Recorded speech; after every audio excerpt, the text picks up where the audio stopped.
নমস্কার। আমি দুলাল মজুমদার বলছি পশ্চিমবঙ্গ বিজ্ঞান মঞ্চের পক্ষ থেকে। আজকে এখানে ৩৫ নম্বর ওয়ার্ডে এসেছিলাম। আমাকে একজন খবর দিয়েছিল, আমাদের বিজ্ঞান মঞ্চের একজন সদস্য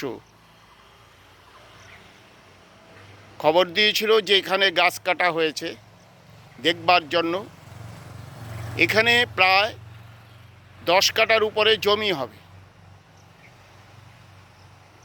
20টার উপরে গাছ ছিল, বড় বড় গাছ। গাছের কিছু আমি ছবিও তুলেছি, গোড়ার ছবিও তুলেছি। মাত্র দুইখানা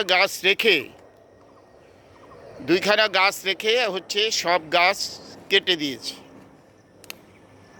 এখানকার কয়েকজনের সঙ্গে কথা বললাম, বলছে এইটার নাম ছিল কাঠবাগান এলাকা। বলতেন এখানে লোকজন যাওয়ার সময় বলতেন আমি কাঠবাগান এলাকায় থাকি। এটা উদয়ন পাড়া নাম হচ্ছে উদয়ন পাড়া। আবার উদয়ন সংঘ ক্লাবও এখানে আছে। এখানে এতগুলো গাছ কেটেছে। একজন বলেছিলেন যে আপনারা যে গাছ কাটছেন এখানে কি ফরেস্ট অফিসের বা কোথাও পৌরসভার পারমিশন আছে?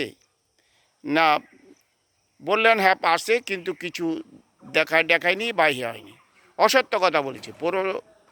ফরেস্ট অফিস কখনো এতগুলো গাছ কাটার পারমিশন দেয় না। তো এই গাছগুলো কেটেছে। আমি প্রশাসনের কাছে অনুরোধ করব, আপনারা যখন আমার ইউটিউবে বা ফেসবুকে এই ছবি দেখতে পাবেন তখন হচ্ছে আপনারা ব্যবস্থা গ্রহণ করবেন। এবং কয়েকবার আমি ফরেস্ট অফিসে গেছিলাম, ফরেস্ট অফিসেও জানিয়েছি। ফরেস্ট অফিস এই বিষয়গুলো নিয়ে ভালোই ব্যবস্থা নেন, আশা করি নেবেন।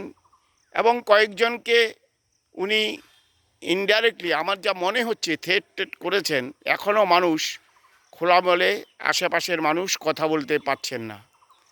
সেই জন্য এখানকার এলাকার মানুষ বা আমার ফেসবুক ইউটিউবের সংবাদ যেখানে যাবে সেখান থেকে সবাইকে বলবো, আপনারা শুধু এখানে না, যেই জায়গায় গাছ কাটা হবে, পুকুর ভরাট হবে, আপনারা তার বিরুদ্ধে প্রতিবাদ করুন। যদি প্রতিবাদ সরাসরি নাও করতে পারেন, নীরবে করুন, ফরেস্ট অফিসকে জানান, প্রশাসনকে জানান, বা আমাদের বিজ্ঞান মঞ্চের অফিসে খবর দিন। তাহলে আমরা প্রতিরোধ করবার চেষ্টা করব। আজকে আপনারা দেখবেন যে প্রকৃতির ভারসাম্যের পরিবর্তন হয়েছে, হওয়ার ফলেই এত গরম লাগছে। এত গরমের মধ্যে রক্ষা পায় মাত্র 15% বা 10% মানুষ। তার এসি আছে বা বিভিন্ন বৈজ্ঞানিক বিভিন্ন ব্যবস্থা গ্রহণ করতে পারেন। কিন্তু গরিব মানুষ যারা 85% মানুষ, 80% মানুষ এই সুবিধা পান না। আমাদের দেশের অনেকের বাড়িতে বিদ্যুৎও নেই, বিদ্যুতের ব্যবহারও করতে পারছে না, সেই আর্থিক ক্ষমতা নেই। ফলে এই গাছ কাটার বিরুদ্ধে যারা কাটছেন তাদের বিরুদ্ধে আপনারা সজাগ হবেন, সতর্ক হবেন। এবং প্রশাসনও যেহেতু এই গাছটা কেটে ফেলেছে, তারপরও তার বিরুদ্ধে যা ব্যবস্থা নেবেন। একটা বিষয় বিশেষ করে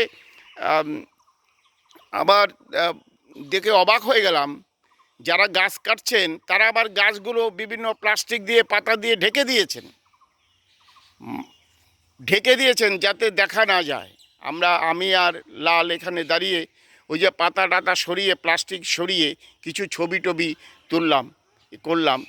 যাই হোক, এটা আমার কাছে অবাক লাগলো যে এতগুলো গাছ কাটা এবং আপনার এইভাবে চালাকি করা, গাছ কেটে গোড়াগুলিকে ঢেকে রাখা, এটাই প্রথম দেখলাম। নূতন অভিজ্ঞতা হলো, নূতনভাবে শত্রুর যে কৌশল, পরিবেশের ভারসাম্য রক্ষা যারা ক্ষতি করে তাদের যে কৌশল, সেই কৌশলও দেখলাম। নমস্কার।